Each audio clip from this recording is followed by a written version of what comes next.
Hello friends. तो आज हमारा टॉपिक है IGNOU economics BECC 101 micro economics में जो टॉपिक है allocation of resources that is solution of central problem. पहले हमने सेंट्रल प्रॉब्लम के बारे में पढ़ा था, अब हम सॉल्यूशन के बारे में पढ़ेंगे।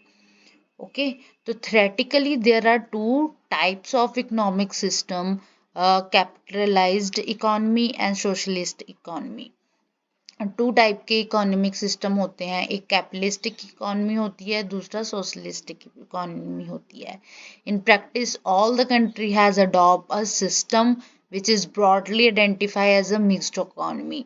जो सारी कंट्री किस इकोनॉमी को अडॉप्ट करती है, मिक्स्ड इकोनॉमी को अडॉप्ट करती है। The problem of resources allocation may be tackled in several way and each economy tries to solve it in line with own chosen objective। Okay, तो इसमें क्या आएगा, इसका जो प्रॉब्लम्स आ रही हैं इकोनॉमी में रिसोर्सेज को एलोकेशन के लिए, उसमें हम कैसे रेक्टिफाई कर सकते हैं, कैसे प्रॉब्लम को सॉल्व कर सकते हैं। तो resources allocation in a mixed economy, a mixed economy in which in is one in which some decisions are left to the market forces while others are taken under direct government regulation or even ownership। Mixed economy क्या होता है, जिसमें कुछ जो decision है market forces के ऊपर छोड़ दिए जाते हैं और बाकी जो है वो डायरेक्ट गवर्नमेंट के अंडर, उनके रेगुलेशन के अंडर चलता है। Some selected area of economic activity are reserved for the government sector। जो कुछ एक्टिविटीज होती हैं वो गवर्नमेंट सेक्टर के अंडर रिजर्व होती हैं। The government acquires necessary productive resources for these activity and employ them in conformity with its purity। जो governments होते हैं, गवर्नमेंट होती है, वो क्या करती है, प्रोडक्टिव रिसोर्सेज और एक्टिविटीज को पहले उस पर वर्क करती है। The production pattern of the public sector, the prices of item produced by public sector and the other measure are used to regulate the allocation of resources in private sector as well। इसमें बोल रहे हैं जो भी production होती है, production pattern है जो भी पब्लिक सेक्टर का, उसमें जो भी चीज़ें प्रोड्यूस होती हैं पब्लिक सेक्टर के अंडर, जो भी उसके प्राइस आइटम के जो भी प्राइसेस लगते हैं या अदर मेयर्स होते हैं जिसमें एलोकेशन ऑफ रिसोर्सेज होते हैं, प्राइवेट में भी होता है एज वेल एज पब्लिक में भी होता है। इसमें जो मिक्स्ड इकोनॉमी में पब्लिक सेक्टर और प्राइवेट सेक्टर दोनों मिलके वर्क करती है। This other measures include price control, licensing, taxation, subsidies and others. इसमें क्या क्या इंक्लूड होता है, प्राइस कंट्रोल आ गया, प्राइस के ऊपर कैसे कंट्रोल करना है, लाइसेंसिंग आ जाता है, टैक्सेशन आ जाता है, सब्सिडीज एंड और कुछ और बहुत कुछ। Additionally various labour welfare measure are implemented and enforced by government। बोलते कि इसमें जो भी लेबर का वेलफेयर, जो भी मतलब जो मजदूर होते हैं उनकी भलाई के लिए क्या क्या चीज़ इम्प्लीमेंट करती है गवर्नमेंट, वो सारी चीज़ें आ जाती हैं। Similar steps are taken to encourage the use of productivity resources for encourage the development of the backward area of the country for removing specific shortage and the bringing about balanced development of economy as a whole.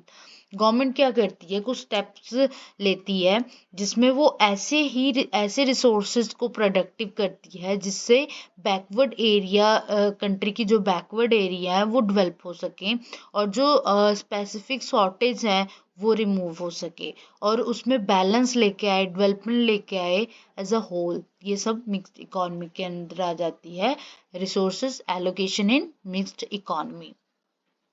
Second topic हम इसमें cover करेंगे economic methodology and economic law. Economic methodology investigate the nature of the economics as a science. इसमें क्या economic mythology में economics को क्या investigate किया गया है कि economics as a science work करती है। साइंस कैसे वर्क करती है, it investigate the nature of assumptions, type of reasoning and form of explanation used in economic science. इसमें क्या होता है, वो इन्वेस्टिगेट करती है कि assumptions किस तरह से हमने लेने हैं, मान के क्या चलना है, टाइप्स ऑफ रीजनिंग क्या क्या यूज़ करती है, एक्सप्लेनेशन बताती है। तो इस वे में हम इकोनॉमिक को साइंस मानेंगे। Various practice such as classification, description, explanation, measurement, prediction, prescriptions, and testing are associated with economic methodology. Economic methodology के अंडर क्या आ जाता है, वेरियस टाइप के प्रैक्टिसेस आ जाते हैं, जैसे हम क्लासिफिकेशंस करते हैं, डिस्क्रिप्शंस निकालते हैं, एक्सप्लेनेशन आपने इकोनॉमिक में किया होगा, मीन, मीडियन, मोड, ये सारे एग्जांपल्स हैं। Economic methodology examine the basis and groups for the explanation. इसमें कैसे होता है, पहले बेसिस और ग्रुप में एक्सप्लेनेशन करके बताई जाती है। Economist give answer why question about the economy. Economist कहता है, इकोनॉमिस्ट क्या होता है कि वो आंसर देता है अबाउट इकोनॉमी के बारे में। For example, economists use the shifting of demand and supply curve to the answer the question of why prices change। मतलब डिमांड और सप्लाई का मेन जो है प्राइसेस चेंज होने, जब क्वेश्चन ये अराइज होता है प्राइसेस क्यों चेंज हुए, due to demand and supply, and due to demand and supply prices are change. Economic being as a social science. Economics क्या है, एक सोशल साइंस भी है। Economic law are therefore a part of social economic. Economic के जो भी law हैं वो सोशल इकोनॉमिक के पार्ट है। In the word of Alfred Marshall के वर्ड में, we should separate that part of behaviour of member of the society. मतलब हम पार्ट ऑफ जो बिहेवियर है सोसाइटी में मेंबर्स का, वो सेपरेट होना चाहिए। Where the main motive happen to be an economic one, जहाँ इकोनॉमिक का मेन मोटिव हो। Where the main motive can be expressed in the term of price. Main motive कहाँ एक्सप्रेस होना चाहिए, term of money price. Money के ऊपर economy का जो है मोटिव हैपन होना चाहिए। The corresponding activities are then economic activity. इस एक्टिविटी को हम इकोनॉमिक एक्टिविटी कहते हैं। However, such a dividing line between economic law and other social law is not only clear।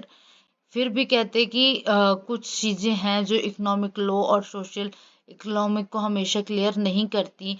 Very often an activity happen to be motivated by combination of both economic and non economic consideration. कई बार क्या होता है कि ये दोनों combination जो है बहुत रेयरली, बहुत ही कम ही कॉम्बिनेशंस में आती हैं, इकोनॉमिक एंड नॉन इकोनॉमिक में। As result, it's often quite difficult to formulate poor economic law which have fully validated also। इसमें कई बार फॉर्मुलेशन हमें करनी डिफ़िकल्ट हो जाती है कि इकोनॉमिक लॉ फुली वैलिड है। Thank you for watching guys. Like and share, do follow and subscribe. Bye, take care.